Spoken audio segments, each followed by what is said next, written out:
It's the first Monday of the month when I release some kind of non-how to play video.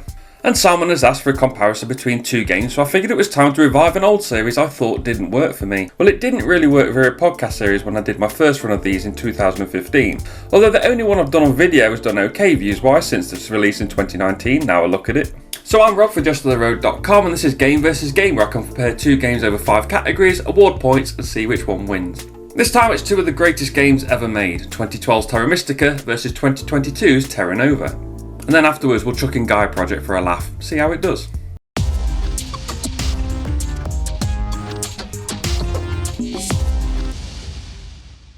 Game overview. In Terra Mystica, players each control a faction with a different ability and play style, and we use worker cubes and money coins to terraform land into their home terrain to build buildings. Dwellings give an income of workers, these can be upgraded into trading posts that give an income of money. Trading posts can be upgraded into a stronghold that gives the player an extra powerful unique ability. Trading posts can also be upgraded into temples and into sanctuaries that give bonuses including favour tiles and another resource, priests. Priests allow you to move up on a cult track for end of round bonus scoring and endgame points. Also, don't forget those power bowls, everyone loves them. I do, unironically. There's more including shipping, bridges, adjacency power and endgame scoring, but we need to move on.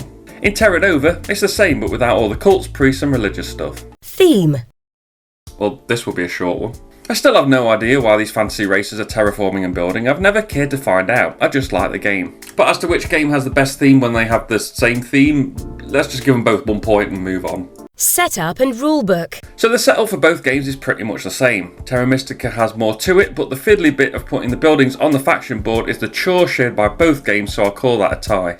It's the rulebook that separates them both. Actually, 10 years separate the rulebooks, and given the more simplistic gameplay and the years of enhanced rulebook writing means Terra Nova takes the edge from Terra Mystica. That makes it Terra Mystica 1, Terra Nova 2. Components and artwork. So the games are pretty much the same. You'd think the components are pretty much the same. But I've played 4 to 5 different versions of Terra Mystica and they're all the same, top notch. Well done Feuerland Spiel and Z-Man Games. Now with Terra Nova, I do have some issues.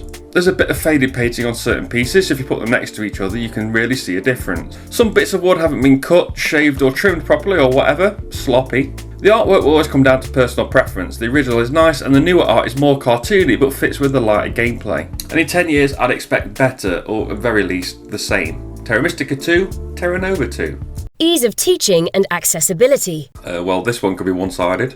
So Terra Mystica is easy to teach for a Euro that's rated 4 out of 5 for complexity on Board Game Geek. There are 8 actions, 7 of which are very easy to teach. The first of those, which is to terraform and build, is the trickiest and it really isn't that hard to understand. There's just more to it than the other actions. The cult track itself isn't an issue either. Place a priest, move on the track and at the end of the game the higher is better. The thing is it brings in a different resource. You have to teach people how to get that resource so they can use it to upgrade their shovels and shipping and all that stuff.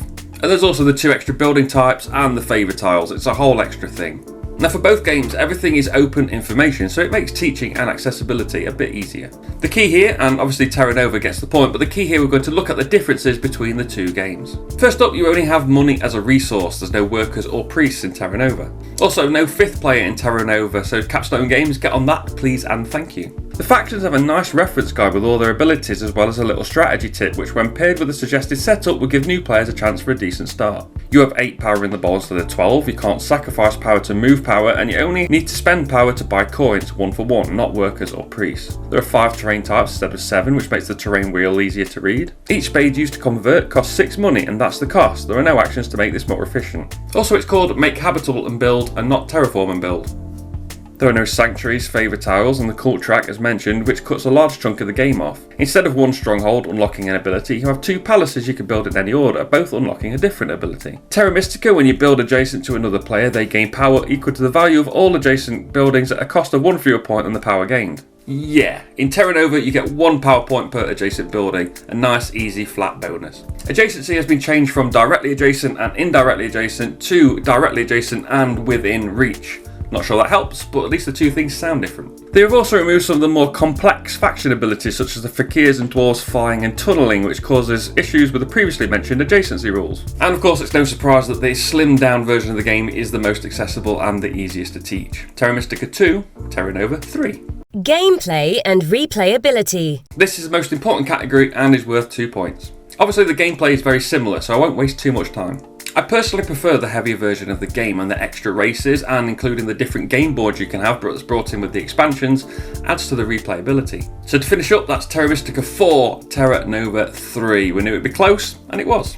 Now let's very quickly go through those again, adding in Gaia Project to see who comes out on top. I prefer the fantasy theme to space theme, so no point for the theme here. The rulebook is better than Terra Mystica, but not as good as Terra Nova, and also you have to set up the actual game board, which is always boring, so no point for the setup or rulebook either. I prefer wood to plastic buildings, however the plastic non-buildings such as the QRC, satellites etc. I do like, and they pop on the dartboard. The art is decent too, so I'll give components and artwork to Gaia Project. I find Gaia Project the hardest of the three to teach, so this point will stay with Terra Nova. For gameplay and replayability, Gaia Project versus Terra Mystica has always been about the cult track versus the tech track really. However, I prefer the terraforming and building and overall gameplay of Terra Mystica. So that's Terra Mystica 3, Terra Nova 3 and Gaia Project 1, and as we all 100% know, gameplay and replayability is a tiebreaker, so Terra Mystica wins. So there we go, which do you prefer of these great games? Let me know in the comments below. Remember to like, share and subscribe and hit the notification bell so you know when a new video goes live. You can follow me on Twitter, Insta, Twitch and YouTube at Jesta ThaRogue and find the blog at jestatharogue.com. I've been Rob aka Jesta ThaRogue and I'll see you soon.